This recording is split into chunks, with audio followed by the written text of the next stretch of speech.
good morning dear students. Hope you all are fine and doing well. Yesterday we started the revision of chapter 1 because the first periodic tests are very near. We have discussed 8 questions.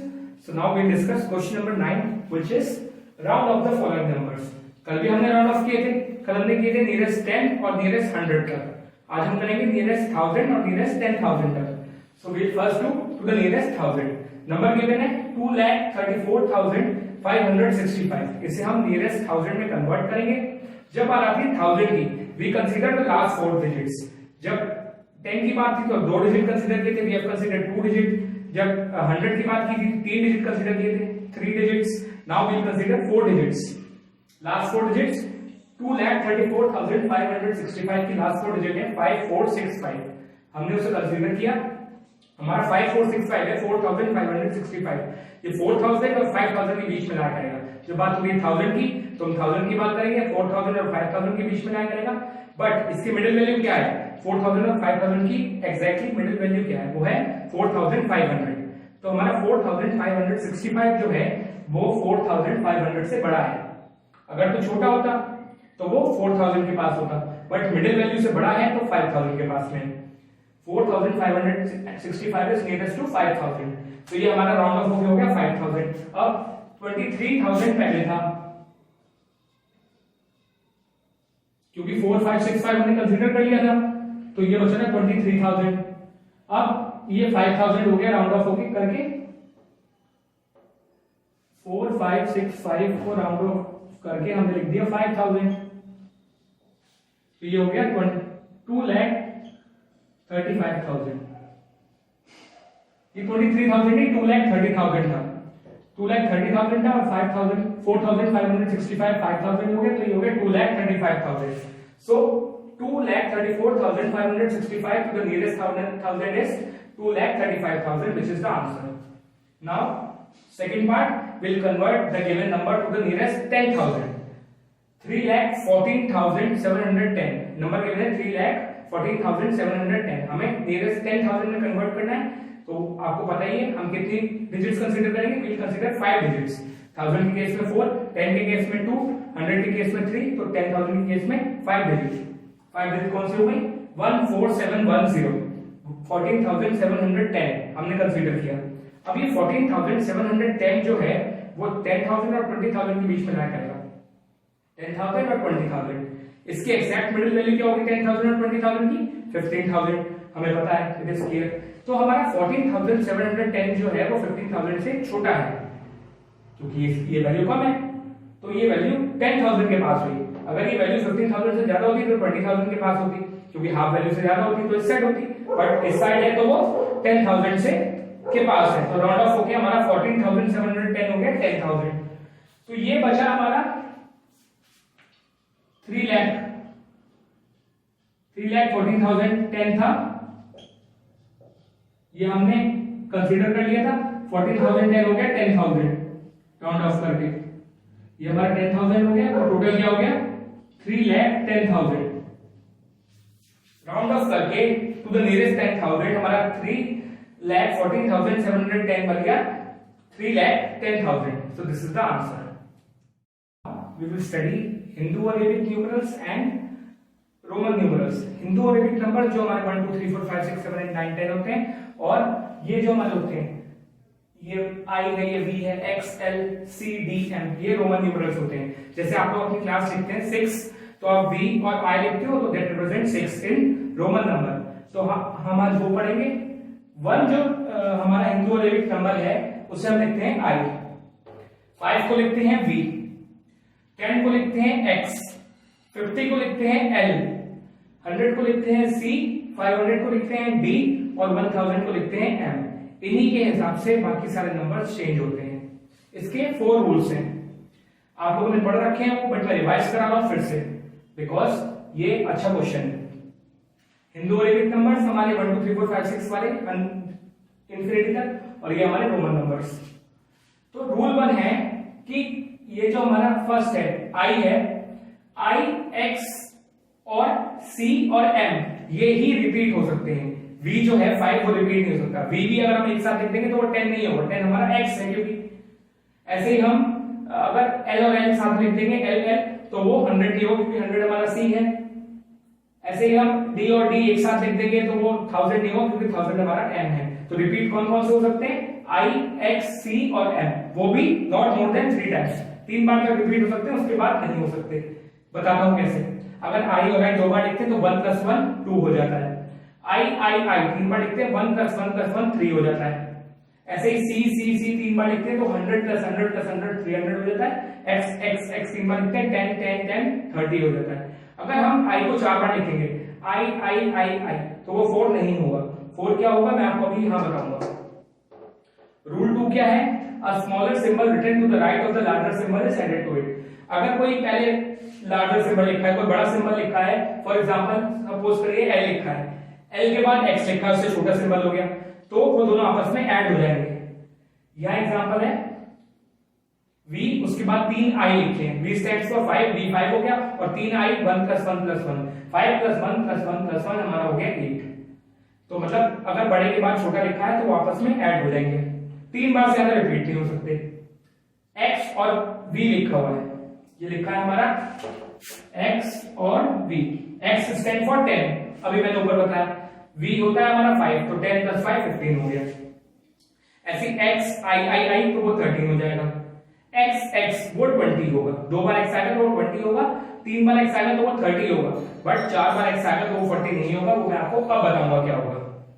If symbol of the smaller value is written before larger, value of smaller will be subtracted। क्या होगा, अगर छोटा symbol बड़े symbol से पहले लिखा है तो छोटे सिंबल की वैल्यू बड़े में से माइनस हो जाएगी। अब देखिए 4 क्या होगा, 4 I नहीं होगा, 4 होगा। ये हमारा 5 होता है, ये हमारा 5 होता है, और 4 इसके आगे हमारा I लिखा है तो ये हमारा 4 हो जाएगा। कैसे, ये 5 होता है, V से पहले I लिखा हुआ है तो I होता है 1, तो 5 - 1 हमारा 4 हो जाएगा। ऐसे हमारा 9 अगर हमें लिखना है तो वो V I नहीं होगा, वो होगा IX, मींस X हो गया 10 और उससे पहले आगे I तो वो माइनस हो जाएगा, 10 - 1 तो हो गया 9। ऐसे ही 90 लिखना है तो वो हमारा L X नहीं होगा, हमारा होगा XC। C 100 होता है हमारा, उससे पहले X आ गया तो 100 - 10 90। ऐसे ही 900 अगर लिखना है तो वो CM होगा, M होता है हमारा 1000 और C होता है 100, तो 1000 - 100 900। ये हमारा रूल 3 है। रूल 4 है, if smaller value is placed in between 2 greater value.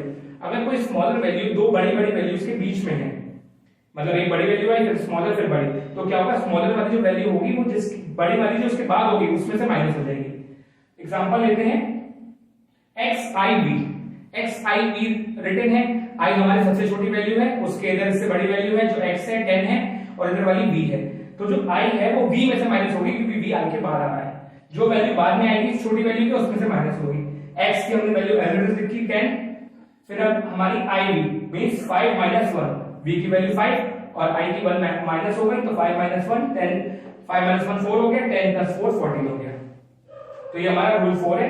अब सपोज कीजिए ये वैल्यू लिखिए CXC, C होता है 100, X होता है 10, फिर C हो गया 100, तो ये वाले 100 में से माइनस होगा, ये वाला 100 एज इट इज आ गया, प्लस ये वाला 100 - 10, XC मींस 90, 100 - 10 90, 100 + 90 हो गया 190। तो ये 4 रूल थे कि हम किस तरीके से रोमन नंबर्स को यूज करते हैं और कैसे उसे हिंदू और अरेबिक नंबर में कन्वर्ट करते हैं। Now we do the question related to that. We do question number 10 which is write Roman numerals to Hindu और अरेबिक न्यूमरल्स। रोमन न्यूमरल्स हमें गिवन है, हमें उसे हिंदू और अरेबिक न्यूमरल्स में लिखना है। गिवन है LXIV, LXIV हमें गिवन है, हमें पता है L हमारा होता है 50, तो हमने एज इट इज 50 लिख दिया। X हमारा होता है 10, वो से छोटा है तो एज इट इज 10 आ गया। बट अब ये I पहले आ गया जो 1 होता है, और V बाद में आया जो 5 होता है, तो इस केस में हम क्या करते हैं, बड़े में से छोटा माइनस कर देते हैं। 50 + 10 एज इट इज रहा, फिर प्लस 5 - 1 हो गया, 5 - 1 हमारा 4 हो गया, 50 + 10 60 हो गया, 60 + 4 64 आंसर हो गया। अब second part, DCC XLVI। D हमारा 500 होता है, हमने एज इट इज लिख दिया, C उससे छोटा है 100 होता है, हमने एज इट इज लिख दिया, फिर से C आया हमने 100 लिख दिया। अब हमारा आया x, फिर आया l। x जो है वो 10 होता है, l 50 होता है, और 50 10 से बड़ा है तो 50 माइनस 10 हो जाएगा। यहाँ पे ब्रैकेट में आ गया 50 माइनस 10, फिर आया v वो हो गया 5 प्लस 5 हो गया, प्लस फिर आया i वो हो गया 1 तो 1 हो गया।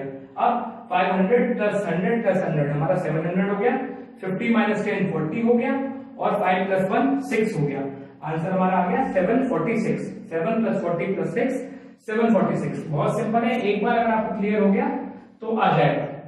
बस क्या करना है, अगर छोटा नंबर बड़े से पहले आ गया तो बड़े में से छोटा माइनस हो जाएगा। Now question number 11, write Hindu Arabic numerals to Roman numerals. Hindu Arabic given है, हमें रोमन में लिखना है। 489 डायरेक्ट भी लिख सकते हैं, बहुत इजी हो जाएगा अगर हम उसे ब्रेक डाउन कर लेंगे। 489 हमें गिवन है, तो 489 को हम लिख सकते हैं 400 प्लस 80 प्लस 9 प्लेस वैल्यू के हिसाब से एक्सपेंडेड फॉर्म में जैसे हम लिखते हैं 400 प्लस 80 प्लस 9 हमने उसे लिख दिया, इजी हो जाएगा, बहुत ज्यादा क्वेश्चन। 400 हमारा, हम 100 सी है लेकिन 400 हमारा सी सी सी सी नहीं होता, मैंने आपको बताया था। 400 क्या होगा हमारा, 500 डी है, उससे पहले सी लिख देंगे तो वो हो जाएगा 100, 500 माइनस 100 400 हो जाएगा।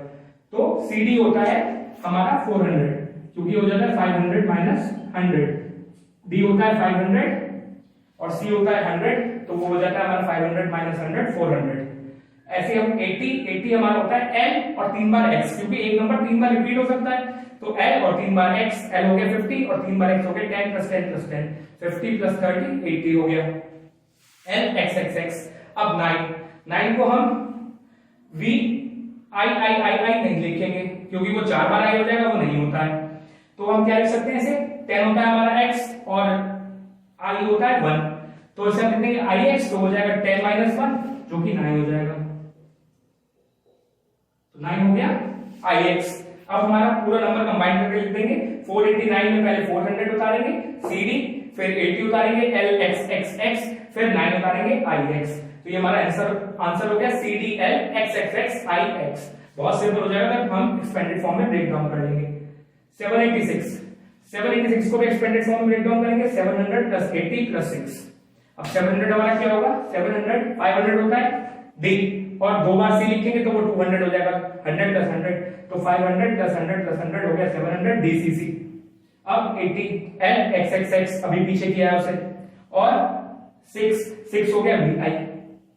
ठीक, तो कंबाइन करेंगे 700 plus 80 plus 6 DCC plus L X X X plus V I हो गया DCC L X X X V I. ये हमारा आंसर हो गया 786 का रोमन न्यूमरल में। So this was Roman numeral and Hindu-Arabic numeral. Now we discuss simplify the following. Question given है हमें 80 minus 3 of 13 plus ब्रैकेट में 15 minus 8 minus 2 into 7. कोई भी सिंप्लीफिकेशन होना तो उसमें एक रूल लगता है BOD mass. What is BOD mass? BOD MAS. B stands for bracket, O stands for off, D for division, M multiplication, A addition, S subtraction. यही सीक्वेंस फॉलो होगा। सबसे पहले ब्रैकेट सॉल्व होगी सिंप्लीफिकेशन में, फिर of sine अगर लगाए तो ऑफ होगा, फिर डिवीजन, फिर मल्टीप्लिकेशन, फिर एडिशन, फिर सब्ट्रैक्शन सबसे लास्ट में। सो सबसे पहले 80 माइनस 3 ऑफ 13 प्लस ब्रैकेट में 15 माइनस 8 माइनस 2 इंटू 7, तो इसमें हमें कहीं ब्रैकेट दिख रही है, यस यहाँ पर है, तो सबसे पहले ये सॉल्व होगी। 80 minus 3 of 13 as it is लिख दिया, ब्रैकेट 15 माइनस 8 सॉल्व हुई और आंसर आ गया 7, ब्रैकेट सॉल्व हो गई। अब यहाँ पे minus 2 into 7 as it is लिख दिया। अब ब्रैकेट तो सॉल्व हो गई, अब इसके बाद आएगा ऑफ। ऑफ है, यस ऑफ भी है। 8 माइनस 3 ऑफ 13, 3 ऑफ 13 मतलब 3 इंटू 13, 3 की मल्टीप्लाई 13 में, 3 इंटू 13 हो गया 39, सॉल्व हो गया of. 80 minus 39 plus 7 minus 2 into 7। अब डिवीजन, कहीं डिवीजन है, डिवीजन तो कहीं नहीं है, तो अब क्या सॉल्व होगा, मल्टीप्लिकेशन।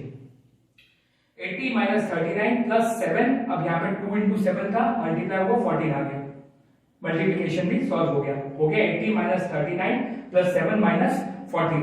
तो अब एडिशन की बारी है, 80 प्लस 7 हो गया, माइनस 39 और माइनस 14, माइनस वाले दोनों एक साथ लिख लिए।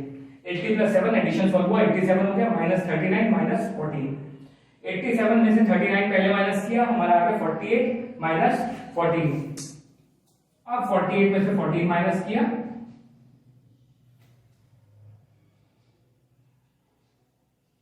48 में से 14 माइनस किया, आंसर आ गया 34। So this is how using the BOD mass rule we'll solve the simplify कैसे करेंगे, बॉड मास रूल का यूज करके, और उसे इजीली सिंप्लीफाई कर देंगे। Consider question number 13 which is a word problem.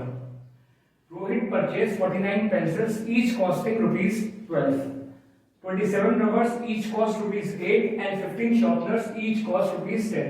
What is the total amount of money required by Raju to buy the above items? क्या है कि रोहित ने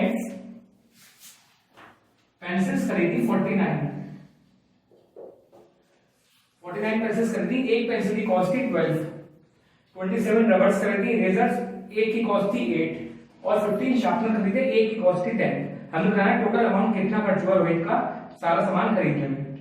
सो एक पेंसिल की कॉस्ट थी 12, तो 49 उसने खरीदी, तो 49 की कितनी हो गई, 49 into 12, यहाँ कैलकुलेशन करी है, आंसर आया 588। 49 मल्टीप्लाई 12 से आंसर आ गया 588।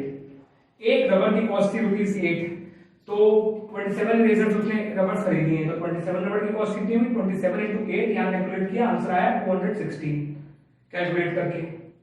एक शॉर्पनर की कॉस्ट थी ₹10, ठीक है, तो 15 शॉर्पनर्स उसने खरीदे, तो 15 शॉर्पनर की कॉस्ट कितनी हो गई, 15 into 10 150 आ गया। तो ये तो तीनों में अलग अलग उसकी कितने कॉस्ट लग गए।